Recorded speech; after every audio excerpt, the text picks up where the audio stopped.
वक्त आने दे बता देंगे तुझे आसमां, हम अभी से क्या बताएं क्या हमारे दिल में है। जो आप जैसे लोग ये कहते थे साहब काशीराम को कि इसके समाज के पास पैरों में चप्पल नहीं है, ये साला सीएम बनाने का सपने देख रहा है। उसने 4 बार सूबे की मुख्यमंत्री बना दी। और जिस बहन जी को आप कह रहे हैं कि बीजेपी के इशारों पे काम कर रहे हैं, इस बार अगर सरकार बनने दो, तुम्हारा अस्तित्व ना खत्म हो जाए भारत से, तो हमारा नाम बदल देना। उधर की बात मत कर, ये बता कारवा लुटा कैसे। जो खुशी आपके चेहरे पर है कि ये 1 वोट तक सिमट जाएंगे, वो 2024 में आपको वो जगह नहीं मिलेगी कि कहाँ आप अपना मुंह छुपाए। रही बात, चाहे 1 पे आए, महक की रुख को गुलाब कर देंगे, हम इस बार सबका हिसाब कर देंगे। और रहने दे पैमाने के अंदर इसाकी, वरना 1 बूंद से शहर का पानी खराब कर देंगे। जिसकी जितनी संख्या भारी, उसकी उतनी हिस्सेदारी बहुजन समाज पार्टी का नियम है। आप ये कहते हैं ना आरएसएस कार्यालय से आते हैं, तो उत्तर प्रदेश के अंदर लगभग 50% सीटें जो है मुसलमानों को दी थी बहुजन समाज पार्टी ने।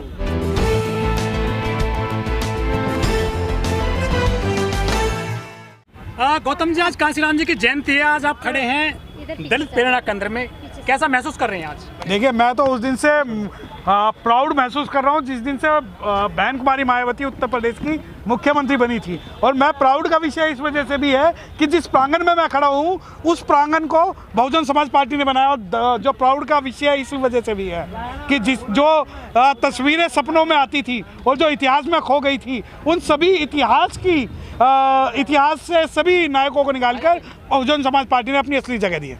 लेकिन कह रहे हैं कि यहाँ तो पत्थरों में पैसा लगा दिया बहन जी ने। देखिए, पत्थरों में पैसा तो जब से लग रहा है जब से सोमनाथ बना था। पत्थरों में पैसा तो जब से लग रहा है जब से राजघाट बना था।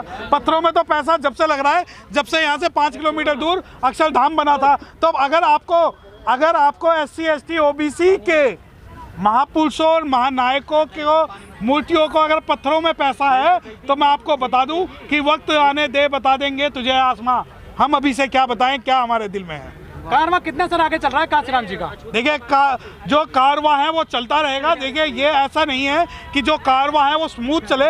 राजनीतिक बहुत सारी चीज़ें होती है जिसमें बहुत अप डाउन चलता है। तो कारवां जो है, अगर आप सामाजिक कारवां की बात कर रहे हैं तो सामाजिक कारवां जो है वो अच्छा चल रहा है। लेकिन राजनीतिक कारवां थम सा गया है सर? नहीं, राजनीतिक कारवां अगर आप सोचते हैं कि बहुजन समाज पार्टी की वोट परसेंटेज अगर कम आई है तो राजनीतिक कारवां थम गया है, तो ये आपकी गलतफहमी है। देखिए, बहुजनों के लिए, पिछड़े वर्ग के लिए और शोषितों के लिए कभी भी राजनीति इतनी आसान नहीं रही जितनी आसान आप लोग सोचते हैं। लेकिन कैडर कैंप नहीं हो रहे हैं, जो कार्यक्रम नहीं हो रहे हैं सड़क। देखिए, कुछ लोगों का जो ठीक रहा है, कुछ लोगों की जो गलतियां हैं, उससे कहीं ना कहीं मिशन मूवमेंट का नुकसान हुआ है, परंतु उसमें सुधार की जरूरत है और वो सुधार होगा। कुछ लोग कह रहे हैं कि बीएसपी राष्ट्रीय पार्टी नहीं रहेगी अगर इस चलती रही तो। देखिए, मुझे नहीं पता कौन लोग ये बात, मुझे नहीं पता कि कौन लोग इस बारे में बोल रहे हैं कि राष्ट्रीय पार्टी नहीं रहेगी। आज तक राष्ट्रीय पार्टी, और मैं आपको बता दूं कि राष्ट्रीय पार्टी बनी रहेगी बहुजन समाज पार्टी। 1 सीट है आपकी? 1 सीट पे, सुनिए, 1 सीट है और 1 सीट पे भी हम राष्ट्रीय पार्टी का हैसियत रखते हैं। और सुनो, नहीं कॉम्प्रोमाइज नहीं, सुनो, आप लोग तो कल तक ये भी बोलते थे कि साहब काशीराम एक काउंसलर नहीं जिता पाएगा। आप लोग तो ये भी बोलते थे कि जो ये लोग सीएम बनने का सपना देख रहे हैं, ये लोग एक विधायक नहीं बना सकते। और अगर आप ये सोचते हैं कि 1 सीट है, तो मैं बता दूं कि 1 सीट बाबा साहब डॉक्टर भीमराव अम्बेडकर साहब भी अकेले थे। और अगर आपको 1 की ताकत का पता करना है ना, तो इतिहास में सम्राट अशोक का नाम देख लेना। और अगर आपको 1 की ताकत का पता करना है, करोगे आपके प्रभारियों से? नहीं, देखिए, आप राजनीति की बात कर रहे हैं, व्यक्तिगत बात कर रहे हैं। अगर व्यक्तिगत मैं आपको बता दूं कि अगर आपको लगता है कि 1 सीट वालों को राजनीति नहीं करनी चाहिए, तो सबसे पहले भाजपा से पूछो, जिसको पनपाने के लिए। कहाँ रहे हैं आप लोग? राजनीति सो रहे हैं आप तो आराम से। देखिए, आप जब सोने की बात कर रहे हैं ना, लगता है आप लेट आए हैं राष्ट्रीय दलित प्रेरणा स्थल में। आपको शायद अंदाजा नहीं था, या आप सुनिए, तो आपकी शायद आंखें खराब हैं, क्योंकि आपको वो तो दिखता है कि जहां 10 आदमी बैठे हो वो तो आपको राष्ट्रीय आंदोलन नजर आ जाएगा। परंतु जब अपने मुंह से, सुनिए, आप लोग अगर मनुवादी 500 कह रहे हैं, तो ये मान के चलिए कि 50,000 लोग यहाँ पर मौजूद थे। मनुवादी आपके हाथी नहीं गणेश है? नहीं, हमारा हाथ, सुनिए, हमारा हाथी भी है, हमारा गणेश भी है। और जो हमें वोट देगा, जो हमें वोट देगा, सुनिए, जो राम की बात कर, देखिए, आप हाथी की बात करते हैं, हाथी अगर हमें वोट देगा, हाथी हमारा। गणेश की बात करेंगे तो गणेश हमारा, और राम की बात करेंगे तो काशी राम हमारा।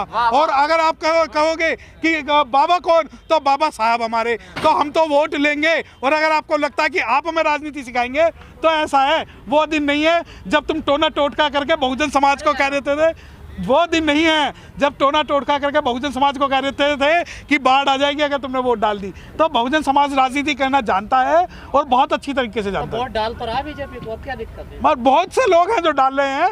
अगर आप 1 करोड़ 20 लाख, अगर आपको 1 करोड़ 20 लाख लोगों की वोट अगर उत्तर प्रदेश में नजर नहीं आ रही तो आपको अपने राजनीतिक समीकरण ठीक करने की जरूरत है। बहुत बड़ी सफलता मिलेगी बीएसपी को 2022 में। अभी मिलेगी, नहीं मिली तो इसका मतलब तो ये है कि आज कांग्रेस खत्म हो गई तो इलेक्शन ना लड़े। इसका मतलब तो ये है आपको तो जश्न मना रहे हैं, क्योंकि आपके तो मन की ये हो गई कि बहुजन जो भारत की एकमात्र राष्ट्रीय पार्टी है वो डाउन हो गई। आपको तो फील प्राउड हो रहा है। तो आरोप ये लगते हैं कि बीजेपी कार्यालय से आपका टिकट तय होता है। देखिए, जो सुनिए, जो सवाल आप जिस कार्यालय से पूछ के आते हैं वो अगर आप बहुजनों से पूछते तो इसका जवाब मैं दे दूं।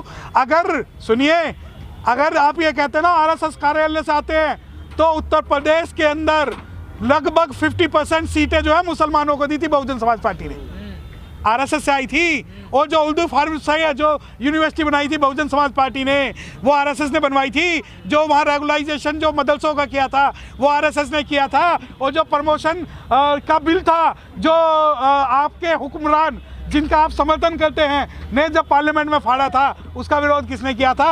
और 2 अप्रैल का आंदोलन जो बहुजन समाज पार्टी ने किया और जो बहुजन समाज के लोगों ने किया वो आरएसएस से आया था। आपको तो ये लगता है कि टिकट अगर आरएसएस से आ गए तो देखिए, आप अगर ये सोचते हो कि तू इधर उधर की बात मत कर, ये बता कारवा लुटा कैसे, तो जो आपकी खुशी है कि बहुजन समाज पार्टी को किस बात का है? नहीं, मैं सुनिए, मैं बता रहा हूँ ना, जो खुशी आपके चेहरे पर है कि ये 1 वोट तक सिमट जाएंगे, वो 2024 में आपको वो जगह नहीं मिलेगी कि कहाँ आप अपना मुंह छुपाए। रही बात 3% चाहे 1 पे आए, महकती रुख को गुलाब कर देंगे, हम इस बात सबका हिसाब कर देंगे और रहने दे पैमाने के अंदर ही साकी, वरना 1 बूंद से शहर का पानी खराब कर देंगे। तो जो आप जैसे लोग बाबा साहब को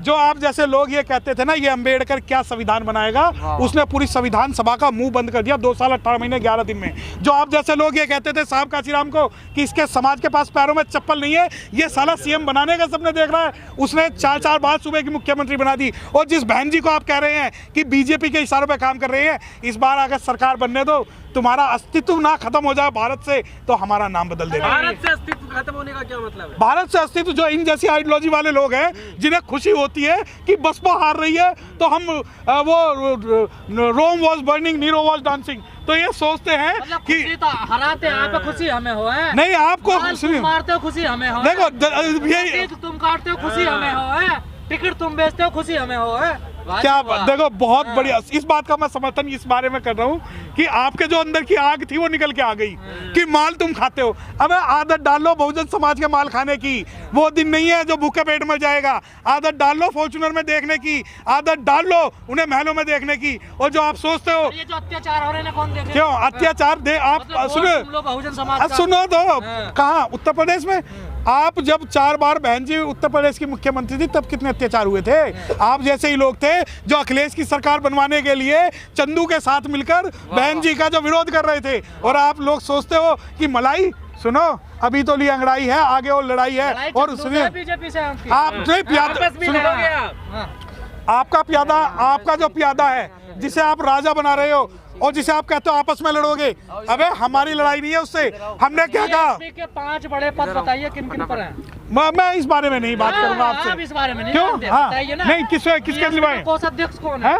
मैं आपको ये बताओ कि अगर आप ये चाहते हो कि मैं पूरी की पूरी पार्टी की रूपरेखा आपको बता दूं तो आपको मिल जाएगी। अगर आप चाहते हैं कि कोषाध्यक्ष कौन है, आप जाति पूछना चाहते हैं कि ब्राह्मण है, आप ये पूछना चाहते हैं कि मुस्लिमों को क्यों रहनुमाई दी, आप ये पूछना चाहते हैं कि पाल समाज को क्यों हमने अध्यक्ष बनाया, तो देखिए जो ये बहुजन समाज है, बहुजन समाज के अंदर मुस्लिम भी होगा, ब्राह्मण भी होगा, क्षत्रिय भी होगा, जाट भी होगा, गुज्जर भी होगा, राजपूत भी होगा, साक्य भी होगा, कुशवाहा भी होगा। सबको जिसकी जितनी संख्या भारी उसकी उतनी हिस्सेदारी बहुजन समाज पार्टी का नियम है। सर, दिल्ली में घटना घटी, एक मोची ने वर्मा सरनेम लगाया तो एक वकील ने उसको धमकाया, उसको नाम हटवा दिया कि तुम ये वर्मा क्यों लगाते हो, तुम तो एससी हो, दलित हो, चमार लगाओ। देखिए 2 बातें हैं, मैं आपका सवाल नहीं समझ पा रहा हूँ।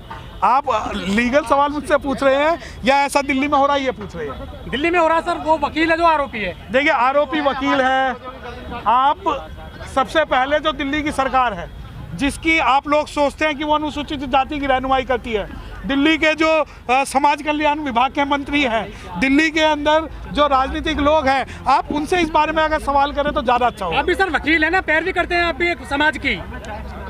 मैं तो उनकी भी पैरवी कर रहा हूँ जिनके ऊपर अत्याचार हुआ है। और मैं आपको बता दूं, आपके चैनल के माध्यम से बता रहा हूँ आपको, ओमदेव जी, इस लड़ाई को हम लड़ रहे हैं और इस लड़ाई को हम अंजाम तक पहुँचा के दिखाएंगे। सर दलित मूछ नहीं ले सकता, घोड़ी पर नहीं चढ़ सकता, अच्छे कपड़े नहीं पहन सकता और जो वर्मा भी नहीं लगा सकता। कहाँ देखिए, जो ये राजनीतिक जो इस प्रकार के जो अत्याचार दिल्ली में हो रहे हैं, सबसे पहले ये सवाल जो है दिल्ली सरकार के उस स्वयं घोषित मुख्यमंत्री से पूछिए जो बाबा साहब का सपना फोटो तो लगाता है लेकिन बाबा साहब के सपनों का भात बनाने नहीं देना चाहता। और जो ये अत्याचार हुआ है, इसकी लड़ाई जो है लड़ी जा रही है। और दूसरी बात ये कि दिल्ली के अंदर ये अत्याचार, देखिए कुछ अत्याचार ऐसे जो आपके माध्यम से, बहुजन मीडिया के माध्यम से सामने आ जाते हैं, परंतु अधिकतर अत्याचारों तक हमारी जो लड़ाई है वो नहीं पहुँच पाती। तो पूरे भारत के अंदर ऐसी घटनाएं दिन प्रतिदिन हमें देखने को मिल रही है। देश की राजधानी दिल्ली है सर, यहाँ से घटना होंगी तो सर गांव में क्या हाल होगा सर? दिल्ली में भी नहीं छोड़ा जाएगा, गांव में भी नहीं छोड़ा जाएगा। अगर छेड़ोगे तो छोड़ेंगे नहीं, तो भारत के जिस भी कोने में अत्याचार होगा